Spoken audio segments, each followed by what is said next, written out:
আমাদের পাশের বাড়ির একটা বাড়ি ভেঙে ফেলছে, মানে পুরাতন বাসা ছিল, এটা হচ্ছে নতুন করে বিল্ডিং করবে। তো একটা বাসা তৈরি করতে হচ্ছে, করার আগে মাটির নিচে যে কাজগুলি করতে হয়, পিলার দিতে হয়, মানে মাটি খুদে, তো সেইগুলি কাজ চলতেছিল। এর মধ্যে হচ্ছে এই এলাকার এই গলির আশেপাশে একটা কুকুরের 8টা বাচ্চা হয়েছে। তো এই বাচ্চাগুলি এখানেই দৌড়াদৌড়ি করতে থাকে, আপনারা আশেপাশে দেখতে পাচ্ছেন।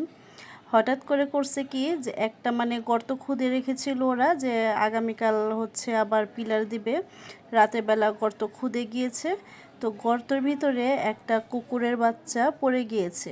সময় ছিল সেহেরির সময়, রাত 4টা ছিল। তো তখন এখানে আশেপাশে মানুষগুলি কুকুরটাকে হচ্ছে উঠানোর জন্য চেষ্টা করতেছিল, শেষমেশ উঠাতে পেরেছে। কিন্তু আমার কথা হলো যে এরকম গর্ত যখন খোঁড়া হয়, তো তখন আপনারা একটুখানি মানে একটু সেফভাবে একটু ঢেকে ঢুকে যায়েন, কারণ হচ্ছে যে কোনো একটা বাচ্চা বা বুড়া মানুষ বা একটা সুস্থ মানুষও পড়ে যেতে পারে রাতের অন্ধকারে। আর এখানে পশুর বাচ্চা তো আরও বেশি পড়তে পারে। তো এখানে এই মানুষগুলি হচ্ছে উঠানোর কাজে সফল হয়েছে, আপনারা হচ্ছে দেখতে থাকেন।